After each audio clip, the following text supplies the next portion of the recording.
This is a fascinating position. The battle is raging. And in a moment, I'm going to lead you towards a test position that is going to really challenge you. It's going to test your imagination and your calculating skills. So stick around. I'm going to give you a lead-in on this one because it's such an interesting game. So we've got Shawn Rodrigue Lemieux, who's a French-Canadian, and Vyom Vidyarthi playing black. So white has gone all in on the king side. You can see files here cleared for the major pieces. The knights are attacking. And rook takes knight is a serious threat. I find black's next move really surprising.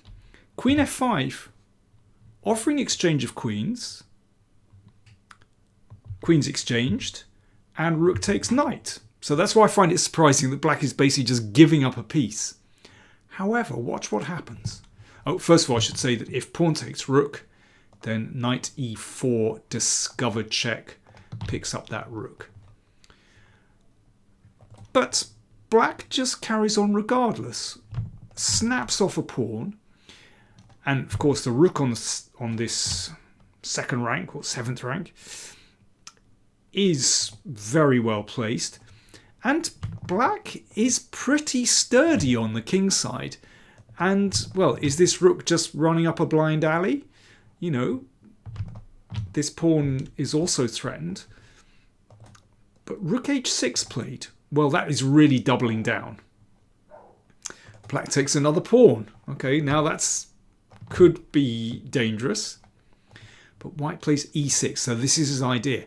He's continuing with the attack. He's just trying to prise open the king side. Black played king g7. So what is white's idea? Here is the test position. Here is where you've got to start calculating. This is not simple, but it is, I think, a really good test. White to play. What are you going to do here? I'll give you a moment to think about it. You can always pause the video. But something really surprising happens here. And Shawn Rodrigue Lemieux gets it absolutely bang on. Okay, let's look at some alternatives. What about knight takes pawn? Defends the rook. But actually, that pawn is well protected by the knight. And simply rook e8. Actually, black is in the game here. You know, if white isn't breaking through immediately, then that rook looks rather offside. Okay, what about bringing the rook back? Well, then pawn takes here, and black is solid enough. So those two won't do. E7 is the start of a fascinating sequence. This is the only move to win. Okay, well, the knight is threatened. If the knight moves, then rook h7, and you can take here, white breaks through. So king takes rook. Fair enough. Only one move here. Only one decent move, I should say. Knight takes pawn. Check. The king goes back. Now, what's the move? An important move. Knight d8. So white wants to get a whole queen. Doesn't want to give it up for, doesn't want to win a rook or anything. Wants to get a whole queen. Okay, black only has one defense. Okay, try and work it out. This is all part of calculation. You've got to find the best defense for your opponent, way back when at the start of this variation. And rook e2 is the best defense.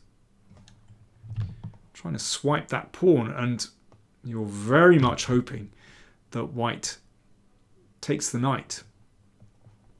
But no, what's white's best move here? Knight e5. Great move, shutting out the rook. So once again, this pawn threatens to promote. Black finds a fascinating defense. Rook c2. Threatening mate in 1. It's all going on. Don't get a queen. It's mate in 1. And now there is only one way for white to win the position. Can you spot it? Well, Shawn did. He played knight e6 check. It's a brilliant idea. If knight takes knight, then white breaks through and gets a queen. This way there's no mate, because if there's a check here, then the rook comes back. And if rook takes h2, in fact the king is completely safe here. Not even a sensible check, that's covered. So after knight e6 check, black played king h7. This is the game continuation, and it's an amazing game. Now, you can take this knight with check, and that will lead to a win. But white played in the funniest way. He took the knight and promoted to a knight.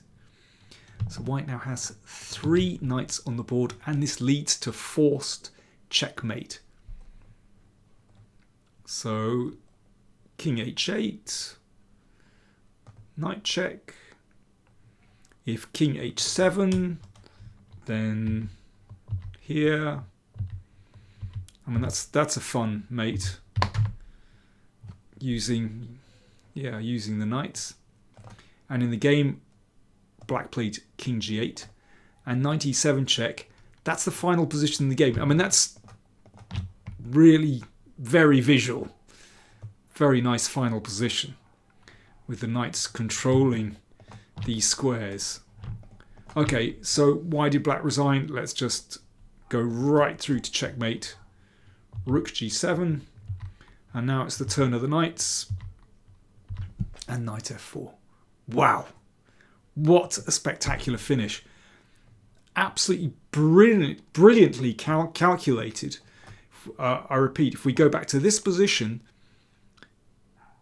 these first few moves, these are only moves for white to win. e7, knight f7, and here, brilliant move, knight e6 check. It's the only way to win. Stunning finish. If you want to see the whole game, and it is a spectacular game, then do check out the link to chesspuzzle.net. You'll find it at the top of the comments section and also in the video description. Hope you enjoyed that. Thanks for watching.